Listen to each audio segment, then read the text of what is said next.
Assalamualaikum warahmatullahi wabarakatuh dan salam sejahtera diucapkan kepada para penonton sekalian. Izinkan terlebih dahulu saya memperkenalkan diri saya, Dr. Khairah binti Baharun, penolong pengarah Unit Reka Bentuk Instruksional, Sektor Pembangunan Bahan Pembelajaran, Bahagian Sumber dan Teknologi Pendidikan, Kementerian Pendidikan Malaysia selaku pengacara dan moderator wacana ilmu kali ini. Untuk pengetahuan semua, wacana ilmu ini dianjurkan oleh Bahagian Sumber dan Teknologi Pendidikan yang disiarkan secara maya dengan kerjasama BPG dan UKK KPM dan bersiaran melalui EduWeb TV iaitu TV web rasmi KPM. Penyertaan penonton sekalian akan direkodkan dalam SPL KPM melalui pautan kehadiran yang akan dipaparkan di akhir wacana ilmu ini nanti. Para hadirin juga boleh memuat turun slide pembentangan di pautan yang akan dipaparkan di ruangan chat nanti.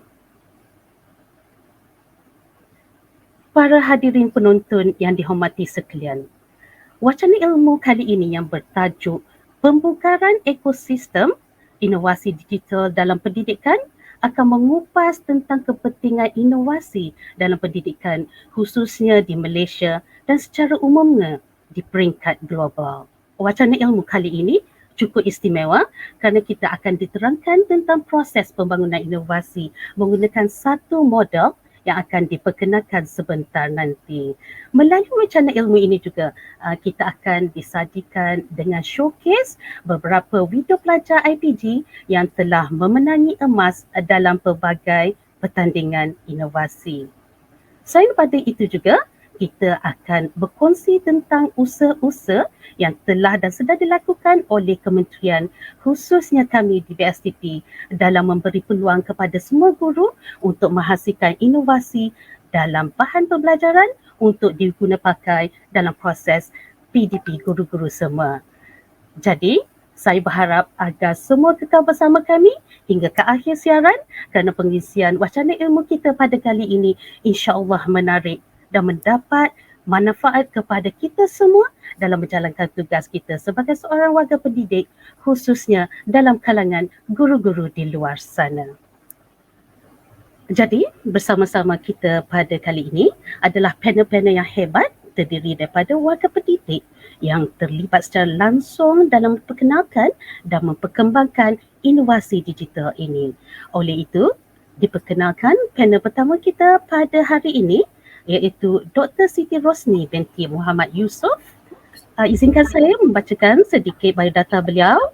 Okay. Dr. Siti Rosni merupakan pensyarah kanan dan juga Ketua Unit Pembelajaran Digital di IPG Kampus Bahasa Antarabangsa Kuala Lumpur. Dan beliau pernah menjawat jawatan sebagai Ketua Jabatan Pendidikan dan Inovasi Profesionalisme Keguruan dan juga di Institut Pendidikan Guru IPG Kampus Bahasa Antarabangsa Kuala Lumpur. Beliau juga aktif membentangkan kertas kerja di Seminar Kebangsaan dan Antarabangsa dan juga aktif dalam penulisan artikel untuk penerbitan jurnal peringkat kebangsaan dan juga antarabangsa. Kepakaran beliau merakumi pembangunan model pembangunan kolaboratif dalam talian, sistem maklumat pendidikan, pengurusan maklumat dan juga teknologi pendidikan. Malah beliau juga amat aktif dalam inovasi dan telah menulis buku inovasi digital dalam pengajaran dan pelajaran terbitan Oxford Fajar. Ya, Assalamualaikum warahmatullahi wabarakatuh, Doktor. Selamat datang. Waalaikumsalam. Ya, tahniah atas penerbitan buku bertajuk Inovasi Digital dalam Pengajaran dan Pembelajaran, ya. Tahniah diucapkan Doktor sekali lagi. Ya, alright. Baik. Seterusnya diperkenalkan panel kedua kita, Puan Haslinda binti Muhammad Sa'ad. Assalamualaikum Puan Haslinda. Waalaikumsalam Dr. Khairah. Okey, baik. Saya bacakan sedikit ya biodata Puan Haslinda di sini ya. Okey, beliau merupakan pensyarakanan dan juga Ketua Unit Inovasi Jabatan Perancangan Pendidikan dan Inovasi IPG Campus Bahasa Melayu dan mempunyai pengalaman luas dalam bidang inovasi di mana beliau amat aktif menghasilkan pelbagai inovasi untuk dipertandingkan di peringkat kebangsaan dan antarabangsa dari tahun 2007 sehingga sekarang, ya. Selain daripada itu, beliau juga bertindak sebagai seorang konsultan inovasi dan telah memberi khidmat konsultasi dalam bengkel penghasilan projek inovasi kepada warga pendidik. Pencapaian beliau dalam inovasi tidak boleh disangkakan lagi kerana telah memenangi pelbagai anugerah khas inovasi, pingat emas, perak dan kanser dalam pelbagai pertandingan yang beliau sertai. Dan yang terbaru, pada tahun lepas, 2020, beliau telah dinobatkan sebagai Johan bagi anugerah Citra Inovasi IPGM kategori individu, mengalahkan 26 calon atas pelibatan aktif beliau dalam bidang inovasi. Tahniah diucapkan atas anugerah Citra Inovasi tersebut, ya, Puan Haslinda. Terima kasih, Doktor. Ya, dan terima kasih kerana sudi menjadi panel kita pada hari ini. Baik. Dan akhir sekali, kenalkan panel ketiga kita yang tidak asing lagi dalam kementerian. Okey, dipersilakan Dr. Fatimah binti Hashim. Okey, baik, saya bacakan sedikit, ya, biodata doktor, ya, izinkan saya. Okey, Dr. Fatimah merupakan Ketua Penolong Pengarah Unit Reka Bentuk Instruksional Sektor Pembangunan Bahan Pembelajaran Bahagian Sumber dan Teknologi Pendidikan Kementerian Pendidikan Malaysia. Memulakan tugas sebagai penolong pengarah di BSTP pada tahun 2002 dan dengan pengalaman beliau yang cukup lama dan luas dalam bidang teknologi pendidikan, beliau sentiasa diberi tanggungjawab sebagai pengurus kepada beberapa projek melibatkan e-pembelajaran dan juga multimedia.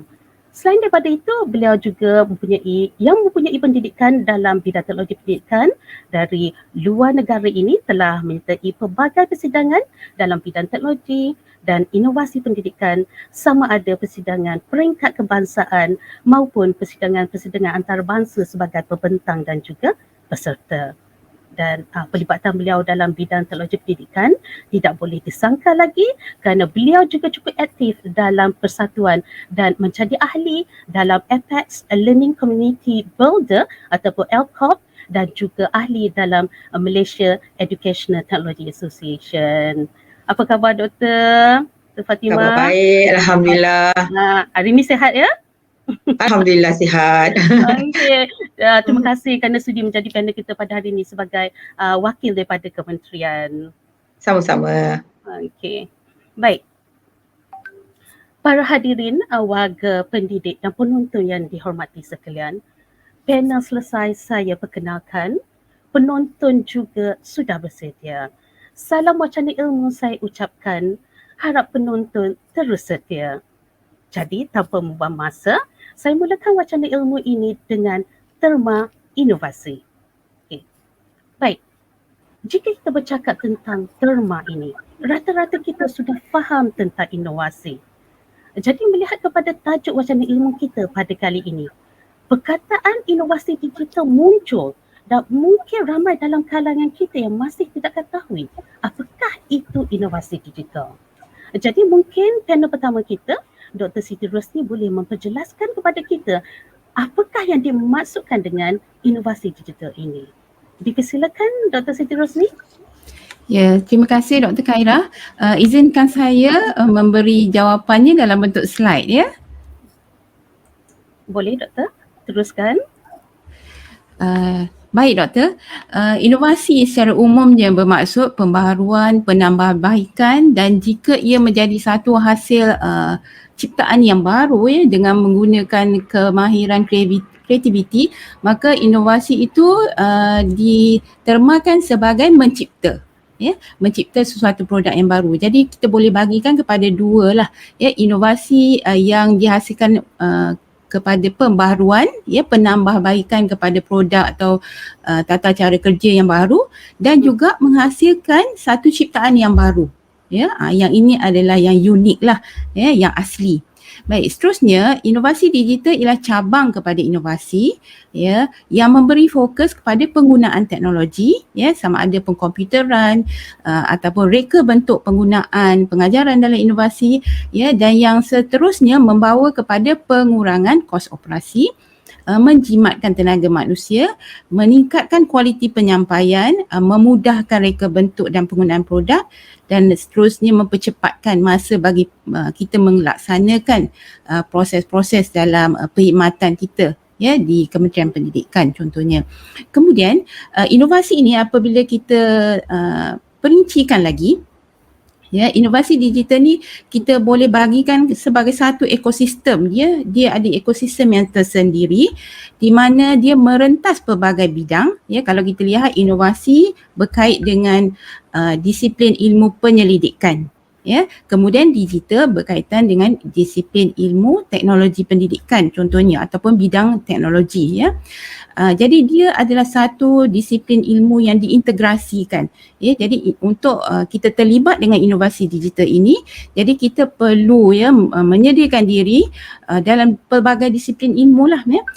Sama ada ilmu penyelidikan, teknologi, bidang akademik atau isi kandungan yang kita nak integrasikan, dan juga ada satu lagi kita kata bidang baru ya yang akan dikupas nanti dalam jawapan saya seterusnya selepas ini, iaitu bidang ekonomi ya, kita mengadaptasi business model ya dalam bidang inovasi ini. Begitu ya Doktor? Okey, baik. Terima kasih Doktor ya. Okey, baik, jelas sekali ya penerangan tentang inovasi digital yang diterangkan oleh Doktor sebentar tadi. Jadi dapat saya simpulkan di sini ya bahawa inovasi digital adalah satu cabang inovasi yang melibatkan penggunaan teknologi digital ya dalam kita menyelesaikan masalah dan isu yang timbul, dan sebagai seorang warga pendidik, biasanya isu-isu yang timbul adalah dalam proses pengajaran dan pembelajaran PDP kita. Jadi diharapkan dengan pemahaman jelas tentang inovasi digital ni, insya-Allah kita dapat menghasilkannya untuk mengatasi isu-isu yang dikenal pasti semasa proses PDP kita, khususnya PDPR yang sedang berlangsung sekarang ini. Terima kasih Dr. Siti Rosli atas penjelasan tentang apakah itu inovasi digital. Jadi fokus wacana ilmu kita ini kali ini adalah mengenai pembugaran ekosistem inovasi digital dalam pendidikan. Ya, terutamanya pada situasi pandemik COVID-19 ya, di mana penggunaan teknologi dalam PDP sangat penting ya, dan sangat meluas digunakan oleh warga pendidik sekarang. Jadi bagaimanakah pandangan doktor tentang hala tuju penggunaan teknologi masa kini dalam kalangan guru-guru yang boleh dikaitkan dengan inovasi digital ini? Silakan Dr. Siti Rosli. Okey, terima kasih. Ya, Dr. Khaira, kalau kita lihat ya, kita lihat dulu kepada kepentingan inovasi ya. Kalau mengikut Global Innovation Index ya, apa jangkaan ya selepas katalah pandemik ini ya, sebenarnya jangkaan dalam inovasi itu di peringkat global juga ya, harapan supaya inovasi ini menjadi fokus ya, apa yang kita, isu-isu yang kita hadapi semasa pandemik ini contohnya kepada guru-guru dijadikan satu produk untuk tambah baik sistem pendidikan kita sendiri ya. Mungkin akan datang kita dah bersedia dengan produk-produk untuk kita kata kalis kepada isu-isu ya, kita dah bersedia ya. Itu juga harapan peringkat global. Kemudian kita kata cuba ya melahirkan guru-guru yang mempunyai potensi-potensi untuk menghasilkan inovasi, dan ini juga selaras dengan harapan Malaysia Digital Economy Blueprint, di mana bakat-bakat ya, kemahiran kita sebagai penjawat awam ya dalam kemahiran digital ni akan dipertingkatkan. Ya, begitu. Kemudian kita lihat ya, untuk menjawab soalan Dr. Khaira tadi, mengapa perlu pembugaran ekosistem inovasi ni? Yang pertamanya ya, kita lihat kita ni telah di dalam pandemik ini ya, kita telah diperkenalkan ya dengan optimumnya penggunaan teknologi dalam PNP. Jadi itu sebenarnya adalah satu nilai tambah ya atau value added dalam hala tuju penggunaan teknologi digital dalam pendidikan. Ya, ada satu nilai tambah ya. Kemudian nilai tambah ini kita tidak boleh sisihkan lah walaupun kita akan pergi kepada fasa endemik nanti atau pasca pandemik ya. Kita jadikan ya pengetahuan ini ya lengkapkan dia dengan ilmu inovasi tadi supaya dia boleh dijanakan ya value added tadi ke arah penjenamaan produk-produk penyelesaian masalah yang kita dah hasilkan. Begitu ya doktor? Okey, jelas ya tentang kenapa kita perlunya penggunaan inovasi digital perlu dihasilkan dalam masa sekarang ya. Okey, baik, dalam buku doktor ada menerangkan proses pembangunan inovasi secara sistematik melalui satu model pembangunan inovasi yang dinamakan MICUP ya doktor? MICUP ya, MICUP. Okey, baik. MICUP, saya takut saya punya pronunciation tu salah. Okey, boleh doktor kongsikan intipati model tersebut?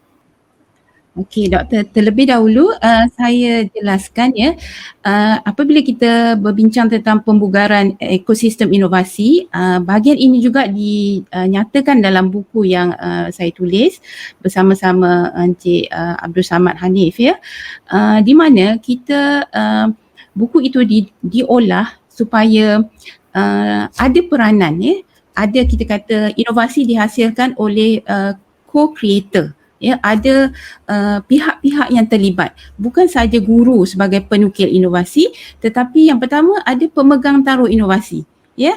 Inovasi yang kita hasilkan ini siapa, untuk tujuan apa ya, mungkin Kementerian Pendidikan, mungkin bahagian teknologi pendidikan ya, mungkin sekolah, itu adalah pemegang taruh inovasi. Jadi ini juga kita kata pemegang taruh ini menyediakan pertandingan-pertandingan menggalakkan inovasi. Jadi di dalam buku saya diberi juga contoh lah ya pertandingan-pertandingan seminar ya yang di mana dijana untuk menggalakkan ya pasukan-pasukan inovasi untuk memperkenalkan hasil. Ya, kemudian kita pergi kepada penukil inovasi iaitu tentulah guru-guru contohnya ataupun murid-murid sekolah juga ya, ataupun ada juga kita kata staf bukan akademik ya yang menjadi penukil inovasi. Kemudian kita ada kumpulan yang kita namakan pasukan inovasi. Sebab inovasi digalakkan ya bukan dihasilkan oleh seorang saja. Ya, sebab banyak proses inovasi itu ya, dan pasukan inovasi inilah di mana ahli-ahlinya akan membantu ya, mungkin cikgu ICT ya, mungkin murid juga, mungkin ada guru pakar di situ ya, ada peranan masing-masing ya. Kemudian kita ada penyelidik inovasi. Ini agak penting sebab apabila kita berbincang dengan model MICUP itu nanti ada peranan untuk kita kata mencari idea-idea ya untuk menyelesaikan masalah. Ini adalah peranan penyelidik inovasi lah ya, dia akan mencari maklumat daripada buku-buku, jurnal ya, daripada internet, apakah penyelesaian yang sedia ada. Ini tugas kita kata penyelidik inovasi, dan penyelidik inovasi juga sebahagian daripada ahli pasukan inovasi ya. Kemudian ada pengurus inovasi ya. Dalam buku saya nyatakan apa peranan apabila kita hendak membawa pasukan menyertai pertandingan inovasi. Ada banyak tugas dia ya, untuk menguruskan pasukan itu dengan peralatannya, persembahannya ya, sampai kepada cara berpakaian supaya menunjukkan profesionalisme itu. Jadi ini tugas pengurus inovasi. Kemudian kita juga ada ahli pasukan yang dinamakan pengguna inovasi. Apakah peranan pengguna inovasi? Peranan pengguna inovasi ni dalam satu pasukan inovasi itu ya, dia akan menilai produk yang kita inovasikan. Jadi pengguna ini penting. Mungkin biasanya pengguna adalah dalam kalangan murid-murid kita, pelajar-pelajar kita, yang mana kita minta pelajar-pelajar kita mencuba produk inovasi ini. Jadi pengguna inovasi ini sebenarnya adalah kita kata bakal penukil inovasi. Bila mereka melihat ya, contohnya guru-guru menghasilkan banyak bahan yang menyeronokkan, akhirnya mereka akan cuba dan mungkin mereka juga akan menghasilkan inovasi di masa hadapan. Ya. Okey, itu adalah pengguna inovasi. Kemudian kita lihat ada peranan penaja inovasi, ya. Kalau kita mungkin ya kadang-kadang kita tak perasan ya dalam satu-satu pertandingan inovasi tu ada juga penaja atau syarikat-syarikat yang melihat potensi ya produk-produk ini dan mereka mungkin akan menyunting lah ya produk-produk ini untuk jenamakan dan kita kata sebar luas untuk kita kata pemasaran lah ya. Okey, dan seterusnya adalah kita kata penjenamaan inovasi. Ini penting. Apa-apa saja produk inovasi sebelum kita sebar luaskan dan jika ada potensi pasaran perlu ada hak cipta ya, perlu dipatentkan supaya kita membuat inovasi ni sesuatu yang lama ya, mengambil kos yang tinggi ya. Kadang-kadang sebelum kita pasarkan ya kita perlu letakkan hak cipta ya, perlu apply, perlu pohon kepada MyIPO untuk hak cipta ya. Okey, dan itu adalah salah satulah ya untuk penjenamaan inovasi ya. Baik, seterusnya doktor inilah buku dia ya, kalau yang saya bincangkan tadi isi kandungannya ada dalam buku ini ya doktor. Boleh tunjuk tak tadi kita tak nampak? Oh okey, dalam ya. Okey, kita nampak ya dalam slide tu. InsyaAllah boleh dapatkan dari mana ni? Macam mana cara kita nak beli buku tu, macam mana mendapatkan buku tersebut? Sekarang ni beli dalam talian je doktor. Okey, yang tu yang terbaik sekarang ya, cara pembelian yang terbaik dalam musim pandemik sekarang ni. Okey, baik. Doktor, kita jelas ya tentang peranan-peranan yang dimainkan dalam satu sukan dalam penghasilan inovasi ini. Okey. Dan elemen penting yang doktor cuba tengahkan dalam model nikah yang mungkin tambah baik daripada model reka bentuk yang lain, seperti yang model yang biasa kita dengar, model ADI dan Assure. So apakah tadi elemen penting yang doktor cuba terangkan sedikit tentang elemen penting tersebut yang lain daripada model-model yang saya sebutkan sebentar tadi? Okey, terima kasih Dr. Khaira juga arif ya tentang model-model pembangunan pembangunan produk ni ya. Okey, baik. Apabila dah tentunya lah ya sebagai ahli akademik akan membuat perbandingan model-model yang ada ya. Jadi untuk model inovasi ini sebenarnya dia adalah peringkat pembangunan inovasi yang hampir sama dengan apabila kita membuat kajian ya. Cumanya ada satu ya peringkat di bahagian akhir itu penjenamaan di mana dimasukkan elemen yang kita kata business model tadi. Ya, business model tu di mana produk ataupun hasil penyelesaian masalah tu kita bawa sehingga dia boleh dipasarkan. Jadi ini akan diceritakan dengan lebih lanjut lah nanti ya. Baik, yang pertama sekali bila kita nak bangunkan projek inovasi, biasanya kita akan bangunkan bila ada satu isu yang kita hendak selesaikan. Ya, ada isu sama ada isu PNP, isu pengurusan ya, dan daripada situ kita akan membina pasukan inovasi tu. Ya, kita akan sama ada kita akan mencari pasukan, ahli pasukan kita 2 orang atau seterusnya beberapa orang, atau kita berfikir sendiri. Ya, dan di sinilah penyelidikan perlu dilakukan untuk membuat analisis keperluan, mencari bahan maklumat yang berkaitan. Ya, kemudian daripada perbandingan bahan-bahan dokumen-dokumen ya ataupun berkongsi idea dengan rakan-rakan yang lain, barulah kita jana idea. Ya, jana idea ya. Jadi M adalah mengenal pasti isu, I ialah menjana idea, C kita bina prototype ataupun mereka bentuk produk kita lah ya. Okay. Kemudian U kita perlu uji. Bila kita uji produk ini, di situlah peranan pengguna inovasi tadi yang memberi input ya. Dan seterusnya yang akhir adalah membuat penjenamaan. Jadi saya untuk perincian ini ya, jika ramai rakan-rakan pendidik ya dan warga pendidik ya ataupun pihak lain ya yang kita kata ingin membangunkan inovasi, MIKAP ni adalah satu peringkat pembangunan yang kita kaji ya yang boleh membantu untuk membina produk ini secara sistematik ya. Jadi saya gabungkan dengan konsep pemikiran computational ya, di mana kita buat algoritma lah supaya mudah ya ikuti setiap peringkat. Jadi ini contoh dia satu carta alih ya proses pembangunan inovasi, tak kira inovasi digital atau inovasi umum ya.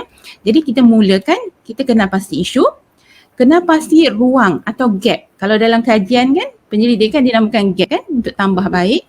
Kemudian kita buat analisis awal lah ya, kajian pemerhatian ke, buat ambil sikit soal selidik ke kan. Kemudian kita bentuk pasukan, atau bentuk pasukan ni boleh di peringkat awal lah, dan seterusnya pergi kepada menjana idea. Jadi daripada analisis awal tadi, kita analisis data tadi, kita buat perbandingan idea ya, dan kita sebenarnya apabila buat perbandingan idea tu, kita dah ada satu idea yang abstrak ya, apa cara penyelesaiannya. Cumanya idea yang abstrak tadi kita perlu lukis ke, kita perlu kita buat ya, buat ke ya dan sebagainya, menghasilkan abstrak tadi kepada konkret. Ya, ini supaya orang lain bila tahu idea kita difaham. Ya.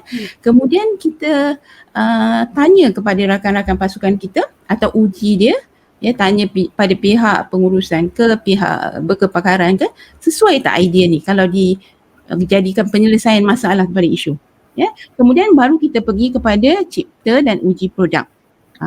Setiap kita katalah ya, kita di dalam bilik darjah kita membuat satu penyelesaian ya. Kadang-kadang penyelesaian tu kita rasa adakah dia dapat meningkatkan matlamat pembelajaran. Pelajar boleh lebih apa kita kata memahami sesuatu tajuk contohnya. Jadi perlu uji. Di sinilah kita berlaku di mana proses cipta penyelesaian ya, kemudian diuji oleh pelajar kita. Kalau kita buat produk perlu diuji oleh pengguna kita, peringkat ujian itu. Ya, kemudian jika ujian tadi telah ada kita kata analisis datanya dan perlu tambah baik, dan kita tambah baiklah ya peringkat prototype ataupun peringkat penyelesaian masalah tadi. Kemudian barulah kita teruskan kepada proses penjenamaan ya. Untuk makluman ya Dr. Khaira, kebanyakan seperti kita tengok model ADDIE, model Assure, kita berakhir sehingga pelajar guna saja, murid-murid kita guna saja ya apa-apa bahan yang kita sediakan ya. Dia tak lebih dari itu. Ya, tetapi dalam model MICAP ni kita menggalakkan ya guru-guru berkongsi ya hasil inovasi tadi, supaya mungkin guru di tempat lain juga atau di negara lain juga mungkin menghadapi masalah yang sama ya, boleh gunakan balik, replikasikan balik ya kita kata produk inovasi kita untuk digunakan di tempat lain. Ya, tetapi proses ini kita kumpulkan sekali ya, kita masukkan di bawah peringkat baru yang dinamakan penjenamaan. Dan penjenamaan ni untuk kita kongsikan ya dengan pihak luar ya, perlu didokumentasi dengan baik ya, perlu daftarkan hak cipta dia ya. Kemudian setelah selesai barulah kita pergi ke arah business model tadi, pasarkan dia, sebar luaskan dia. Kalau sekarang dengan penggunaan media sosial kan, banyak platform untuk memperkenalkan ya produk kita kata inovasi kita. Dan akhir sekali kita akan masukkan kita kata ya dalam kita kata konten ataupun produk inovasi ni kepada ilmu yang barulah ya, yang mana akan menjana pengetahuan baru. Ya. Okey, itu Dr. MICAP. Baik, terima kasih Dr. Siti Rasmi, penjelasan yang cukup jelas ya tentang model MICAP ini. Alhamdulillah ya, selain daripada model yang biasa kita dengar dan cukup popular dalam kalangan kita, kita kena faham ya bahawa bukan semua model pembangunan inovasi boleh digunakan, dan istilah one size fits all ya tidak boleh diaplikasikan kepada setiap negara kerana pendekatan pendidikannya berbeza. Jadi dengan terhasilnya model MICAP yang dibangunkan oleh ahli akademik tempatan ini, khususnya Dr. Siti Rosni, insya-Allah ianya lebih menepati dengan kehendak pendidikan dalam negara kita sendiri. Tahniah sekali lagi diucapkan kepada Dr. Siti Rosni ya. Terima kasih Doktor. Okey. Baik. Para hadirin penonton sekalian ya, untuk menghasilkan satu inovasi ini adalah satu proses yang mencabar dan memerlukan masa yang agak lama ya. Jadi bagaimanakah proses pembangunan inovasi yang boleh kita kongsikan kepada semua penonton? Dan mungkin panel kedua kita Puan Haslinda boleh menerangkan tentang proses ini dan boleh berkongsi juga beberapa showcase pelajar belia yang telah memenangi emas dalam pelbagai pertandingan inovasi. Jadi disilakan Puan Haslinda. Baiklah, terima kasih Dr. Khaira. Izinkan saya untuk berkongsi slide dengan para hadirin. Baik. Baiklah, tuan-tuan dan puan-puan, jadi pada kali ini saya akan berkongsi penggunaan ataupun aplikasi model pembangunan inovasi MIKA yang telah dicipta oleh Dr. Siti Rosni, dan kita lihat bagaimana model ini menepati cita rasa dan juga keperluan untuk kegunaan guru-guru di Malaysia. Baiklah, aplikasi model pembangunan inovasi MIKA ini mempunyai 5 peringkat atau 5 fasa. Yang pertama ialah mengenal pasti masalah, yang kedua ialah idea, yang ketiga ialah ciptaan, keempat ialah uji, dan yang kelima ialah penjenamaan. Untuk makluman hadirin, penggunaan model ini saya telah aplikasikan kepada guru pelatih di IPG Kampus Bahasa Melayu sedari kumpulan persediaan iaitu kumpulan PPI SNP. Bermakna mereka ini adalah pelajar lepasan SPM yang baru masuk ke IPG. Menakjubkan, dengan model ini mereka dapat menghasilkan inovasi dan dapat dipertandingkan di peringkat kebangsaan. Nanti saya akan buktikan di hujung slide nanti. Dan untuk membangunkan inovasi dengan menggunakan model MIKA ini, masa yang diperlukan lebih kurang 6 minggu sahaja. Lebih-lebih lagi pada ketika ini kita dalam suasana pandemik. Jadi hadirin perlu ingat, walaupun pandemik, walaupun PDPR berlaku sekarang ini, namun inovasi masih tetap diteruskan dan dilaksanakan dengan jayanya. Jadi sebagai pembuktian, saya jelaskan sedikit peringkat-peringkat tersebut, apakah yang perlu dilaksanakan oleh para inovator. Baiklah, pada fasa yang pertama atau peringkat yang pertama, kita perlu mengenal pasti masalah. Ada 3 cara untuk kita mengenal pasti masalah yang saya namakan di sini sebagai SBB. Jadi saya terus dengan model ini. Pada peringkat awal saya juga pernah mencuba model design thinking, kemudian adanya model POS, tetapi dengan model MIKA ini satu inovasi yang sempurna dengan cara yang mudah dapat dihasilkan dengan masa yang singkat. Jadi bermulanya dengan mengenal pasti masalah, maka inovator boleh melakukan semakan sebenarnya. Itu adalah cara yang paling mudah, yang mana semakan boleh dilaksanakan terhadap buku tulis, buku latihan atau buku kerja serta buku aktiviti yang murid-murid kita ada pada ketika itu. Kerana fokus kita sekarang ialah inovasi ini adalah inovasi pendidikan. Jadi selepas kita menyimak buku tersebut, maka kita buat satu analisis untuk kita melihat dan mengukuhkan masalah yang wujud dalam kalangan murid kita tersebut. Yang kedua, kita juga boleh membina soalan ujian. Baik, dalam membina soalan ujian, soalan pra ataupun diagnostik di sini, maka ujian tersebut boleh dibina dengan kita mengambil kira soalan-soalan itu dari buku aktiviti atau buku latihan yang ada. Ataupun bila kita membina soalan sendiri, kita perlu mendapat kesahan pakar. Siapa pakar di sini? Okey, pakarnya ialah guru yang mempunyai pengalaman 5 tahun ke atas yang mengajar bidang tersebut. Contoh saya ambil di sini ialah Bahasa Melayu. Seterusnya, kita takbirkan ujian tersebut.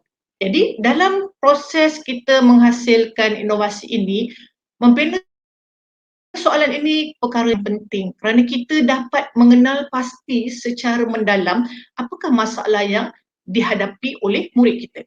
Jadi cara pentadbiran ujian ini melalui dua contoh ya. Yang pertama melalui ujian atau lembaran kerja. Yang kedua ialah boleh kita gunakan pada ketika pandemik ini menggunakan Google Form. Okay? Dan apabila kita sudah memperoleh ujian tersebut, maka kita mulalah membuat analisis kepada dapatan tersebut. Daripada analisis tu kita keluarkan dengan bentuk yang paling mudah untuk difahami, iaitu contohnya kita gunakan carta, kita gunakan graf, itu adalah yang lebih mudah. Jadual contohnya.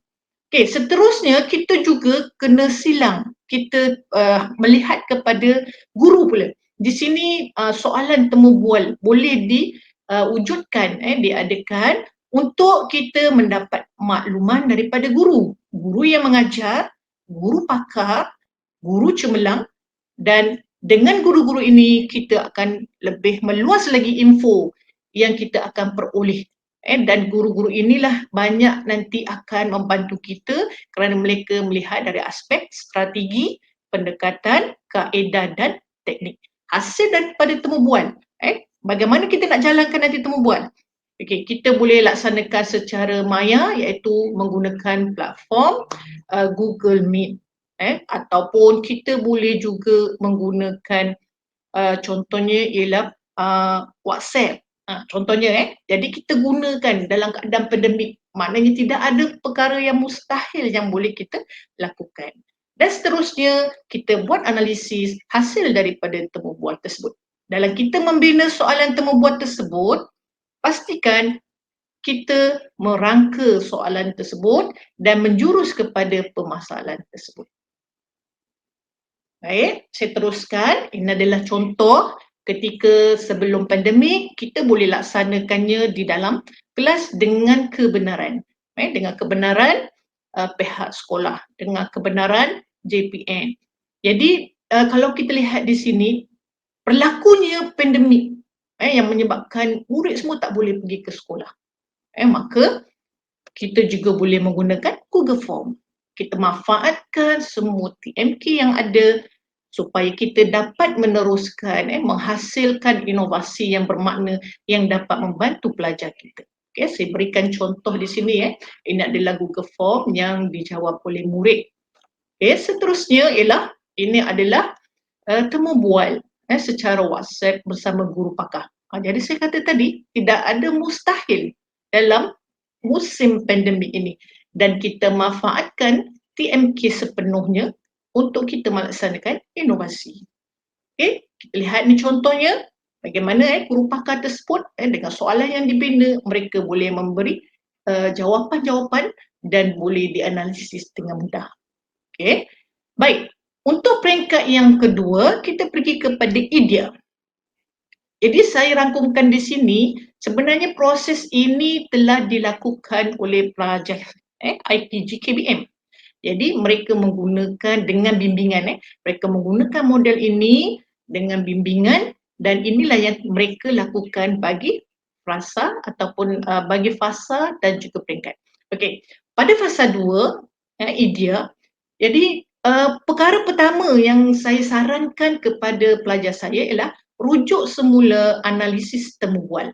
Di situ kita akan lihat strategi, pendekatan, kaedah, teknik, kita akan lihat BBM yang guru gunakan dan kalau boleh dalam penciptaan idea secara brainstorming ini kita mahukan bahawa carilah kelainan dengan berpandukan kepada analisis temu bual bersama guru tadi, guru pakar, guru mengajar, guru cemerlang.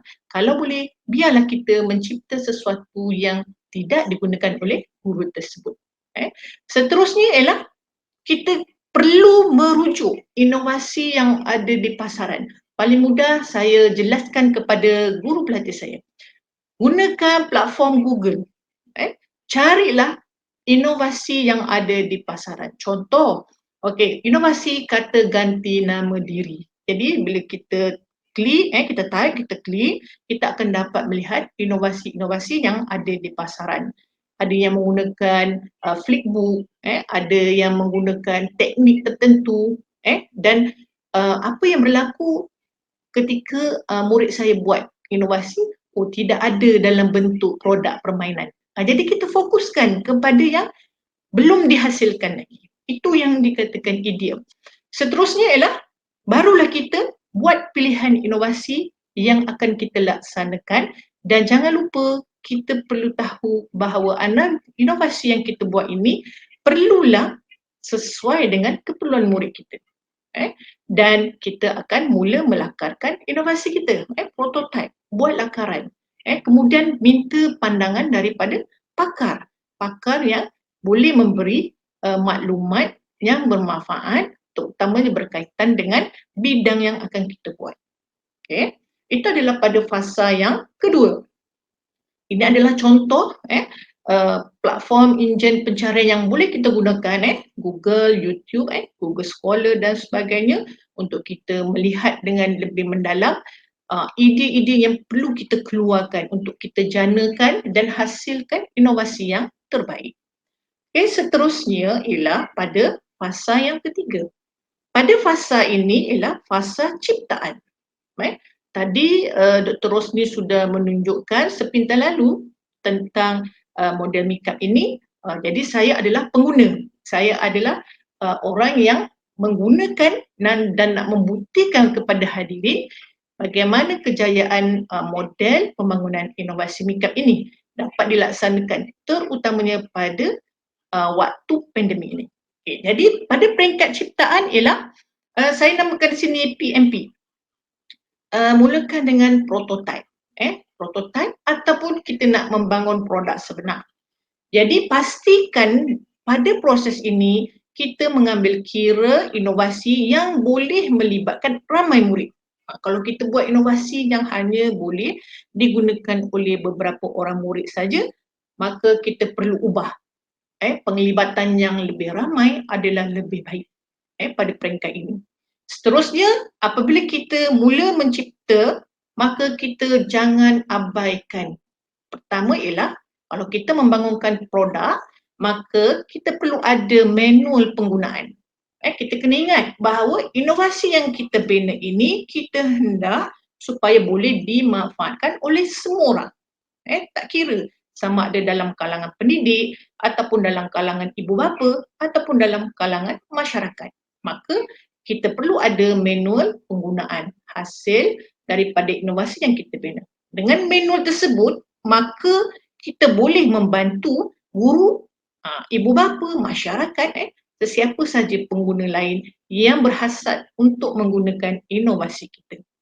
Seterusnya perlulah ada peraturan permainan jika kita membangunkan produk yang berbentuk permainan. Sebenarnya permainan ini tidak lari dengan sikap, dengan keinginan murid-murid di sekolah belajar sambil bermain.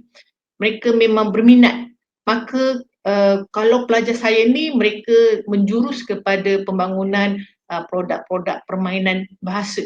Bukan bermain sembrono contohnya, tetapi mereka merujuk kepada DSKP dan mereka membuat sedikit kajian untuk memastikan inovasi tersebut benar-benar dapat dimanfaatkan oleh murid. Jadi bila ada peraturan permainan, dengan mudah maka sesiapa saja yang menggunakan produk tersebut dapat melaksanakannya, dan di sinilah kita dapat membentuk disiplin dan sasiah murid.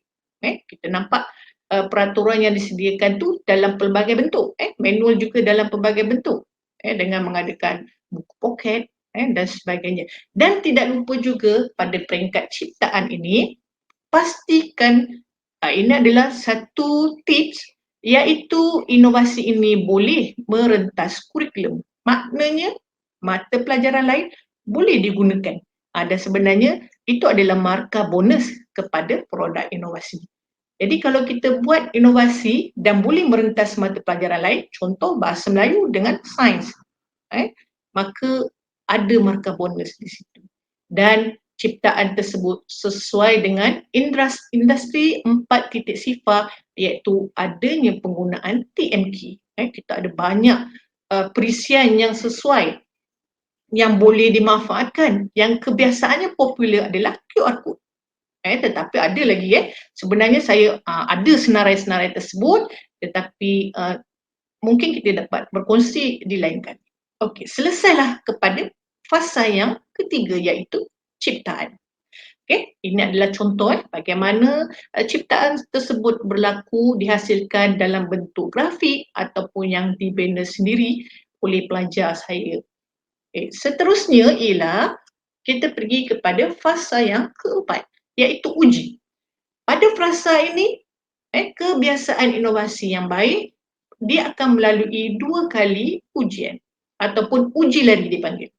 Jadi uji lari prototipe ataupun produk ini sangat penting kerana kita perlukan maklum balas daripada pengguna dan juga kita juga perlukan maklum balas dari pakar. Pakar yang telah kita pilih berkaitan bidang inovasi yang kita hasilkan.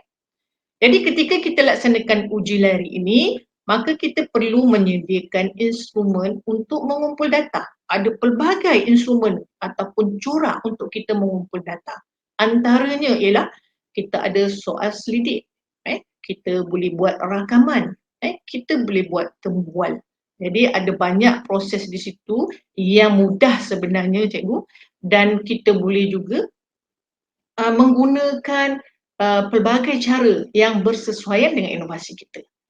Dan di sini pilihan pengguna iaitu siapakah yang akan menggunakan inovasi kita itu sangat penting untuk kita uji lari. Dan selesai saja proses tersebut, kita mentadbir uji lari, maka kita akan bawa balik inovasi kita itu dan kita juga akan merujuk pakar. Okey, ini dapatannya, ini hasilnya, maka adanya proses penambahbaikan. Inilah proses uji lari yang pada fasa keempat, kerana MIKAP ni ada 5 fasa, dan fasa yang terakhir iaitu penjenamaan, dan fasa inilah tadi yang telah diketengahkan oleh Dr. Siti Rosni bahawa tidak ada dalam model. Saya ambil contohlah model yang pernah saya guna iaitu design thinking. Jadi pada fasa ini sangat penting, fasa 5 ini kita perlukan satu ialah permohonan hak cipta. Kalau kita masuk pertandingan, dia ada markah di sini. My IPO ini kita boleh mohon, dan ketika pandemik ini My IPO ini boleh dimohon menggunakan secara online, secara atas talian. Jadi kita perlu, dan dia ada markahnya, dan ini adalah cara untuk kita menjaga idea ataupun hasil inovasi kita. Seterusnya pada peringkat penjenamaan ini, suka saya di sini melontarkan perlunya ada perkongsian inovasi untuk manfaat bersama. Kalau kita buat inovasi, kita simpan, kita diamkan, sebenarnya tak bermakna. Kita nak lebih luas lagi, inovasi ini dapat digunakan dan memberi manfaat. Seterusnya ialah perlu ada plan sebaran maklumat pada penjenamaan ini, dan plan sebaran maklumat ini perlulah tersusun dengan menggunakan media cetak ataupun menggunakan media elektronik. Dan yang terakhir ialah pengkomersialan. Dan sebenarnya apabila kita menghasilkan inovasi ini, kita boleh menjana pendapatan. Jadi hebatnya inovasi ini daripada kita meluahkan segala kepakaran, segala ilmu melalui mengenapasi masalah, akhirnya dia membawa pulangan keuangan kepada kita. Jadi selesai kepada 5 fasa tentang model MIKAP, maka marilah sama-sama kita menonton satu video yang dihasilkan oleh pelajar IPG KBM yang telah menyertai pertandingan Konvensyen Bahasa Melayu 2021 peringkat kebangsaan yang dianjurkan oleh IPG KBM. Mari kita saksikan bagaimana dengan model MIKAP mereka berjaya membangunkan inovasi yang bermanfaat dan dalam tempoh masa 6 minggu sahaja walaupun kita dibelenggu dengan pandemik. Mari sama-sama kita lihat. Anda mempunyai masalah dengan KGND? Jangan risau, Domer menawarkan jalan penyelesaiannya. Tiadalah inisiatif jika tidak berpunca daripada masalah. Tiadalah inovasi jika tak mampu untuk mengubah. Pada tarikh ini, kumpulan kami telah mengorak langkah bersandarkan kepada model pembangunan inovasi MIKAP dalam mencapai kajian berkaitan KGND demi mencapai suatu jalan penyelesaian. M. Mengenal pasti masalah. I. Idea. C. Ciptaan. U. Uji. Dan P. Penjenamaan. Maka pada akhirnya terhasillah Domer menyelesai masalah KGND anda.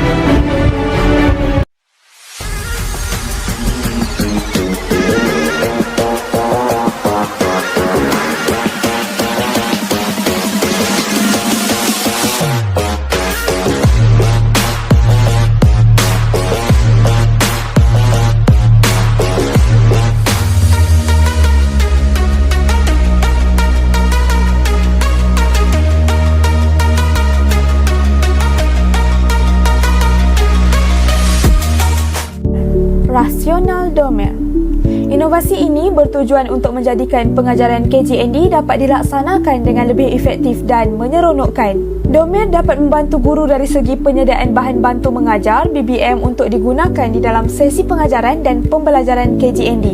Domer juga dapat membantu pelajar untuk lebih memahami tajuk KGND dengan mudah dan menarik. Domer tampil dengan beberapa kelebihan yang pastinya membuatkan ianya dikagumi.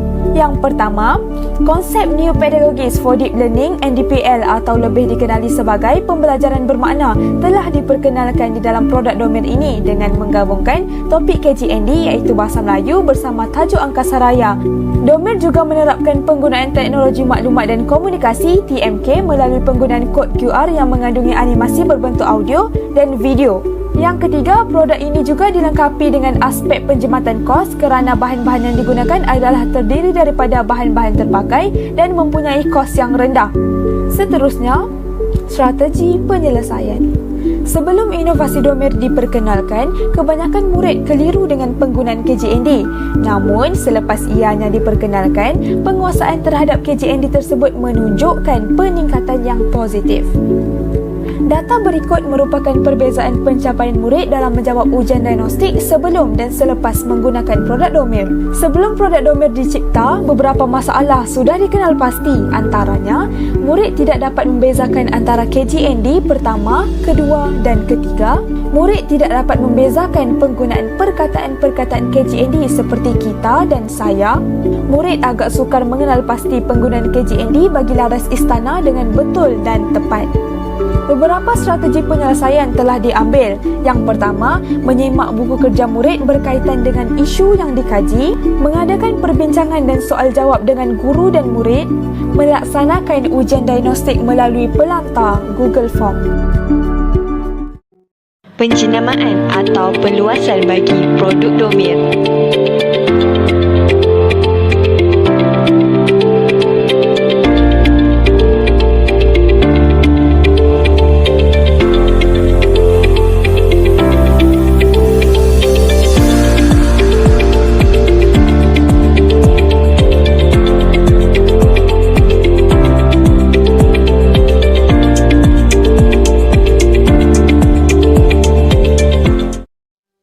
Impak Domer. Domer telah dilengkapi dengan aspek penjimatan kos kerana penggunaan bahan-bahan terpakai dan kos harga pembelian bahan yang rendah semasa produk ini dibina. Peningkatan produktiviti merupakan impak produk Domer. Hal ini demikian kerana Domer telah menerapkan teori pelaziman operan EL Thorndike.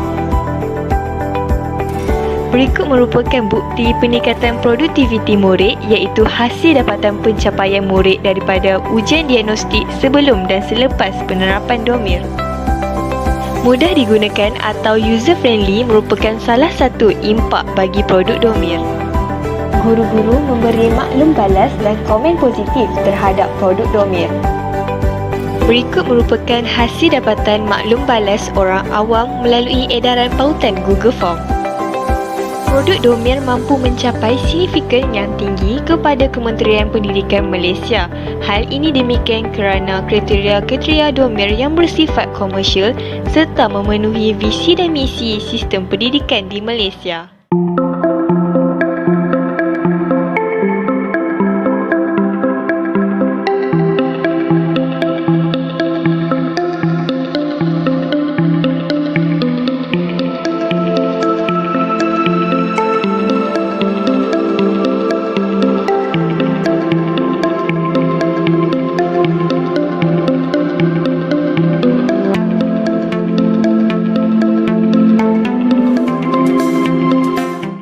Baiklah, demikian tadi kalau hadirin melihat kejayaan model pembangunan inovasi NIKAP dalam menghasilkan inovasi yang berfokuskan kepada pendidikan dan yang paling menarik ialah dapat dilaksanakan ketika pandemik. Okey, saya serahkan kembali kepada Dr. Khaira, moderator kita. Sekian, terima kasih. Baik, terima kasih ya sama-sama Puan Haslinda. Alhamdulillah, tahniah diucapkan kepada Puan Haslinda dan juga pelajar-pelajar beliau yang telah menangi pertandingan inovasi tersebut ya.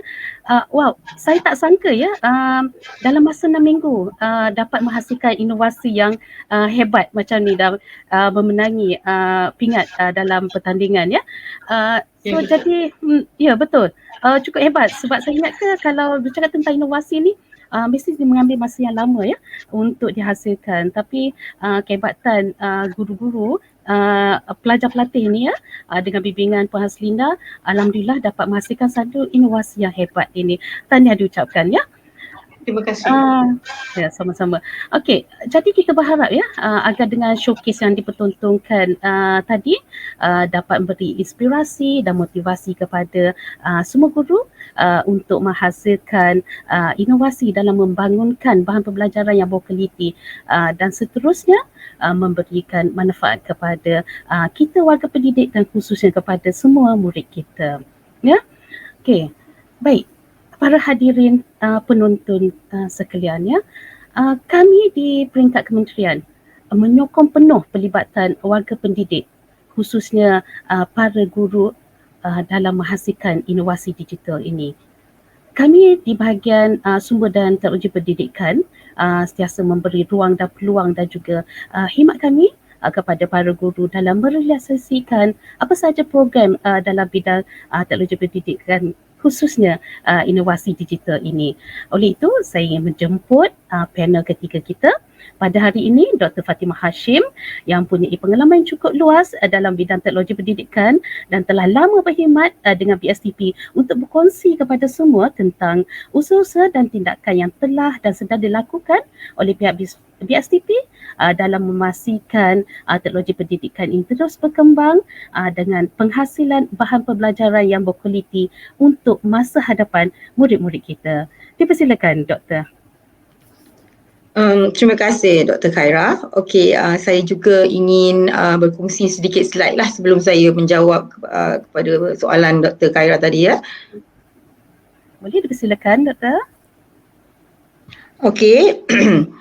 Baiklah, untuk menjawab soalan daripada Dr. Khaira tadi, saya ingin mulakanlah dengan apa itu fungsi bahagian sumber dan teknologi pendidikan itu sendiri, iaitu untuk membudayakan penggunaan sumber dan teknologi pendidikan untuk melahirkan generasi kalis masa hadapan. Jelas di sini apa yang dimaksudkan dengan generasi kalis masa hadapan adalah generasi yang boleh survive pada masa akan datang walaupun pendidikan yang mereka lalui telah lama berlalu. Ini penting bagi memastikan kemahiran yang murid kita pelajari relevan dan diperlukan sepanjang masa. Melalui salah satu laporan yang dikeluarkan oleh World Economic Forum, 65% murid yang memasuki sekolah menengah pada hari ini akan berakhir dengan pekerjaan baharu yang belum lagi wujud pada masa kini. Ini menunjukkan bahawa betapa pentingnya menerapkan kemahiran inovasi dalam kalangan murid-murid supaya apa sahaja keperluan pada masa akan datang dapat diadaptasi dengan baik.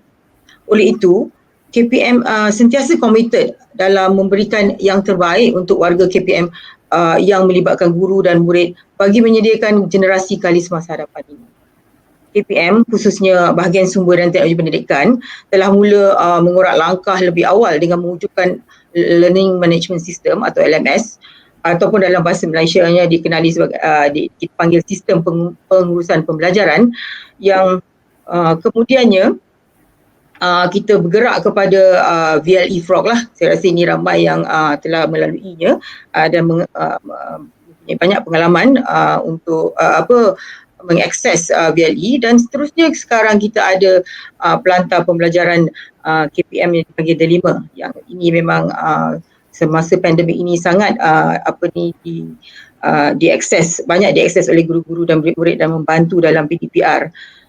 Dan seterusnya juga kita ada evolusi TV pendidikan itu sendiri di mana kita nampak satu inovasi yang berubah daripada perkhidmatan digital terrestrial television yang kita tengok melalui peti television kita berubah kepada perkhidmatan over the top atau OTT yang mana itu kita akses melalui internet dan kita pada masa ini kita menamakannya sebagai EduWeb TV yang mana telah bermula lah yang kita boleh akses melalui YouTube, dan ianya telah bermula pada 1 Mac tahun 2008 dan telah pun kita dan telah 13 tahun lah kita telah berubah kepada EduWeb TV ini.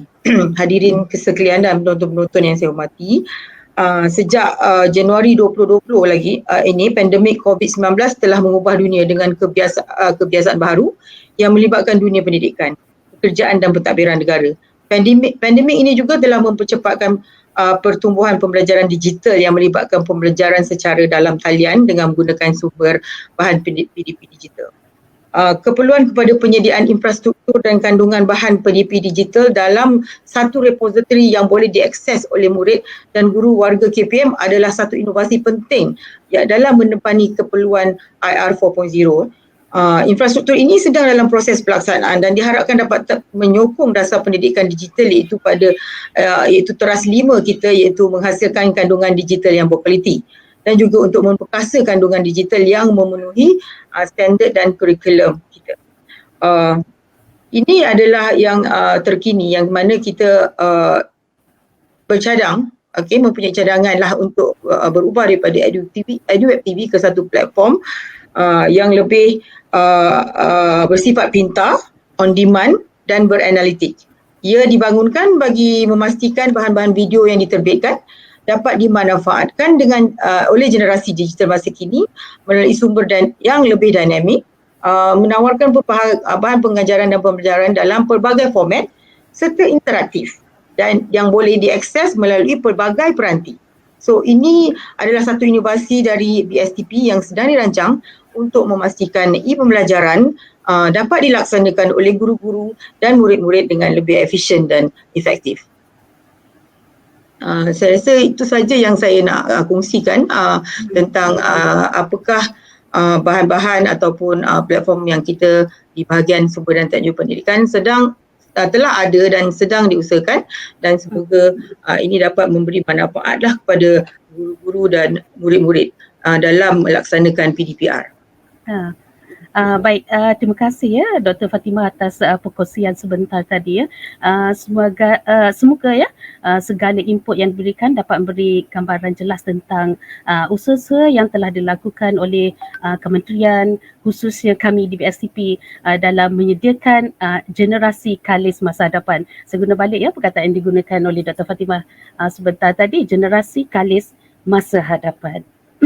Dan khususnya semasa pandemik COVID-19 ni, kami di kementerian juga tidak pernah berputus asa untuk menyediakan platform yang terbaik kepada semua murid agar tiada kecederaan berlaku dalam menyampaikan ilmu kepada anak-anak murid kita semua. Dan seperti yang dinyatakan oleh Dr. Fatimah sebentar tadi ya, kita ada melalui dasar pendidikan digital ya, pelbagai usaha akan dijalankan, antaranya dalam memastikan pembangunan bahan pengajaran dan pembelajaran digital yang dihasilkan berkualiti dan memenuhi standard dan keperluan kurikulum, dan yang pastinya usaha-usaha ini akan dapat memberi manfaat kepada semua guru dan murid kita semua. Ya, terima kasih Dr. Fatimah. Okey, jadi sebagai rumusan akhir ya, mungkin kita boleh pendengarkan secara ringkas ya, okey, tentang apakah aspirasi ya para panel kita kepada pembugaran inovasi digital ini. Mungkin kita boleh mulakan dengan Dr. Siti Rosni terlebih dahulu. Silakan Doktor. Baik, terima kasih Dr. Khaira.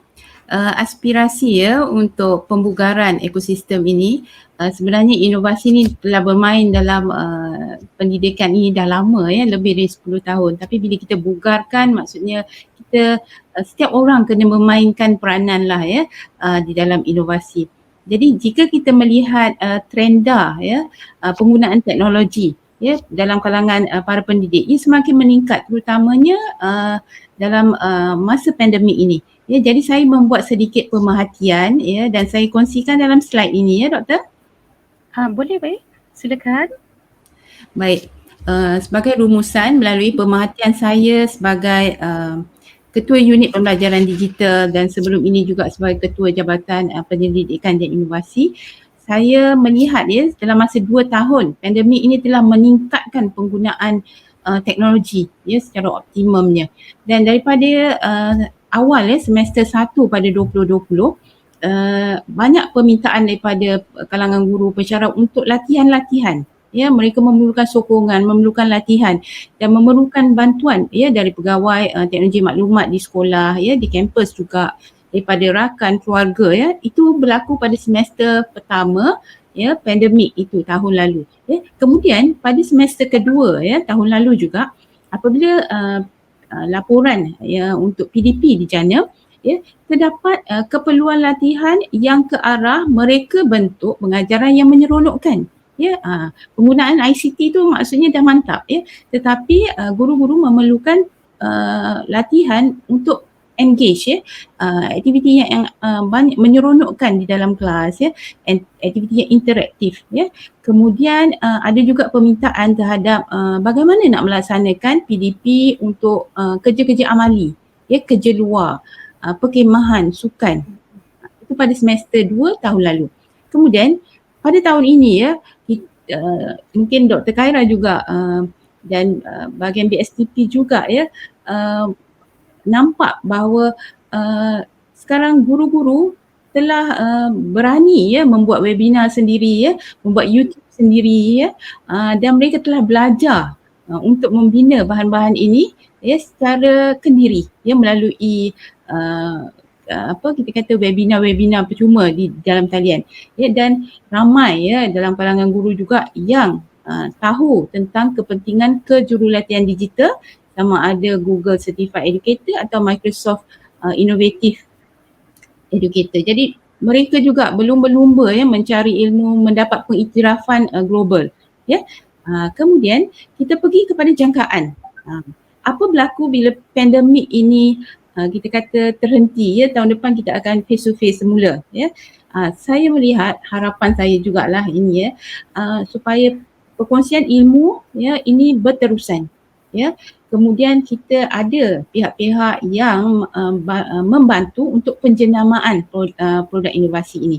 Jadi bagaimana strategi kita ya, mungkin ya kita boleh melatih ya konsultan inovasi seperti yang disebut oleh Puan Linda juga tadi, konsultan inovasi yang berada di sekolah-sekolah dalam kalangan guru yang membantu dan tahu daripada awal proses inovasi itu ya, mengenal pasti isu sehinggalah membawa kepada penjenamaan. Ya, perlu ada bantuan sokongan di situ. Kemudian kita juga memerlukan konsep latihan guru ya, ataupun bengkel-bengkel yang kita buatkan jangan fokus kepada penggunaan teknologi saja. Gabungkan dengan kaedah menjalankan kajian. Sebab inovasi ni adalah sebahagian dia adalah menganalisis data, mengkaji kan. Jadi gabungkan input inovasi itu membuat kajian dengan penggunaan inovasi. Ya. Kemudian memperkasakan aktiviti inovasi lah, sama ada pertandingan, seperti tadi BSTP menyediakan platform-platform untuk berkongsi ilmu, kemudian mungkin seminar dan seterusnya. Peringkat sekecil-kecil peringkat bermula dari sekolah sehinggalah peringkat antarabangsa. Kemudian pengiktirafan inovasi, ada pihak-pihak yang mengiktiraf inovasi supaya inovasi guru ni boleh bawa ke tengah, boleh bawa sehingga sejauh mungkin lah memperkenalkan inovasi itu. Dan akhir sekali, seperti yang juga sudah dilaksanakan oleh BSTP, saya sangat menyokong apabila DELIMA diwujudkan. Itu menunjukkan ada sistem untuk menguruskan pengetahuan, knowledge management system situ sudah ada. Jadi di situlah menjadinya repository supaya semua bahan-bahan PNP tu boleh diguna pakai, dikongsi oleh guru-guru dengan mudah. Itulah aspirasi saya, Doktor. Sudah balik kepada Doktor. Terima kasih. Baik, sama-sama ya. Terima kasih Dr.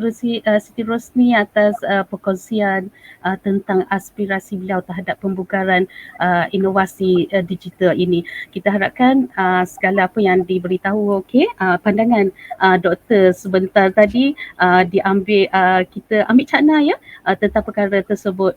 InsyaAllah usaha-usaha akan dilakukan pada masa hadapan. Baik, seterusnya bagaimana pula dengan Puan Haslinda? Apakah aspirasi Puan Haslinda dalam pembukaran inovasi digital ini? Kita silakan. Baik, terima kasih Dr. Khaira. Baiklah, hadirin sekalian, sedar atau tidak, dalam kehidupan kita ini setiap hari kita telah melaksanakan inovasi dalam menyelesaikan pelbagai masalah walaupun sekecil mana pun. Apatah lagi bila kita menyebut berlakunya masalah dalam dunia pendidikan. Jadi saya menyarankan kita membudayakan inovasi di sekolah dengan kita menggunakan modul tempatan iaitu model yang dikeluarkan oleh anak tempatan kita. Sebagai contoh ialah model pembangunan inovasi mikap. Sudah terbukti kejayaannya dapat menghasilkan inovasi dalam tempoh 6 minggu. Jadi dalam proses membudayakan inovasi ini, semua pihak perlu berperanan dan kita tidak tinggalkan juga dengan penyelidikan seperti yang dinyatakan oleh Dr. Rosni. Dia saling berkait dan saling bermanfaat. Jadi teruskan membudayakan inovasi supaya kita dapat menghasilkan generasi yang benar-benar dapat bermanfaat kepada agama, bangsa dan negara. Itu saja, saya serah kembali kepada Dr. Khaira. Terima kasih Puan Haslinda atas perkongsian aspirasi beliau sebentar tadi. Saya berharap juga semoga para guru di luar sana boleh mengambil maklum tentang model mikap ini dan mungkin tuan-tuan dan puan-puan boleh mendapatkan buku yang berada di pasaran untuk mengenali lebih dekat lagi tentang model mikap ini. Semoga dapat menghasilkan satu inovasi yang baik dan berkualiti untuk anak-anak bangsa kita. Baik, dan akhir sekali Dr. Fatimah mewakili pihak kementerian. Apakah aspirasi Doktor dalam pembukaran inovasi digital ini? Silakan Doktor. Terima kasih lagi sekali Dr. Khaira. Okeylah, sedikit saja daripada saya mungkin. Inovasi digital memangnya perlu sentiasa dilaksanakan kerana teknologi sentiasa berubah dalam masa yang singkat. Sebagai pegawai yang bertanggungjawab dalam pembangunan bahan digital, inovasi bahan digital perlu seiring dengan trend penggunaan dan keperluan bahan generasi digital kita. Setiap bahan yang hendak dibangunkan perlu melalui proses reka bentuk instruksional yang sepatutnya. Tidak kira model apa atau teori apa pun yang diguna pakai, proses itu perlu dilaksanakan supaya inovasi atau bahan yang dihasilkan kelak bukan saja dapat memberi manfaat kepada murid-murid tetapi menarik dan memenuhi cita rasa mereka. Saya melihat perkara ini bukan saja perlu dalam kalangan pembangun bahan di bahagian sumber dan teknik pendidikan atau DPM, tetapi juga dalam kalangan guru-guru ya. Guru-guru sebenarnya lebih layak untuk menghasilkan inovasi digital kerana mereka yang lebih tahu apakah keperluan murid-murid mereka. Kami di KPM memang sentiasa bekerjasama dengan guru-guru dalam apa saja inisiatif yang hendak dilaksanakan kerana kami percaya guru-guru adalah frontliner kepada pendidikan. Jadi saya harap inilah yang perlu dilaksanakan di peringkat semua warga pendidik ya. Kita bekerjasama. Mereka adalah frontliner kita di KPM, hanya boleh membantu setakat kemahiran kita, tapi akhirnya guru-guru lah yang akan mengimplementasi semuanya di bilik darjah. Okey, itulah saja yang saya nak rumuskan. Terima kasih. Baik, terima kasih Dr. Fatimah atas perkongsian aspirasi beliau tadi. Sememangnya ya, dalam membangunkan bahan pembelajaran berkualiti dan menghasilkan inovasi digital ini adalah tanggungjawab kita semua, dan kami di BSDP sentiasa mengalu-alukan inovasi-inovasi digital yang akan dihasilkan oleh para guru. Okey, baik, terima kasih Doktor. Okey. Para penonton yang dihormati sekalian, setakat ini sahaja wacana ilmu kita pada kali ini. Kami berharap semoga segala input yang dikongsikan dalam wacana ilmu ini akan dapat jadikan panduan dan dorongan kepada semua warga pendidik, khususnya para guru, untuk menghasilkan satu inovasi digital yang boleh diaplikasikan dan seterusnya diketengahkan untuk memajukan lagi pendidikan digital di Malaysia ini. Oleh itu, kami di BSDP sebagai pihak urustia ingin merakamkan ucapan ribuan terima kasih kepada semua penonton yang dihormati sekalian kerana sudi meluangkan masa bersama kami pada hari ini. Kami juga ingin merakamkan ucapan setinggi-tinggi penghargaan kepada para panel kita yang cukup hebat dalam berkongsi info-info yang sangat berguna kepada kita semua pada hari ini. Jadi sebelum menutup tirai ini, kami ingin memohon ampun dan maaf andai tersalah kata, tersilap bicara sepanjang berlangsungnya wacana ilmu ini. Di atas dahan burung tempua, melihat rusa tepi perigi. Salam perpisahan untuk semua. Di lain masa, insya-Allah bersua lagi. Semoga bertemu di wacana ilmu yang akan datang. Sekian daripada kami. Wabillahi taufiq wa hidayah. Assalamualaikum warahmatullahi wabarakatuh.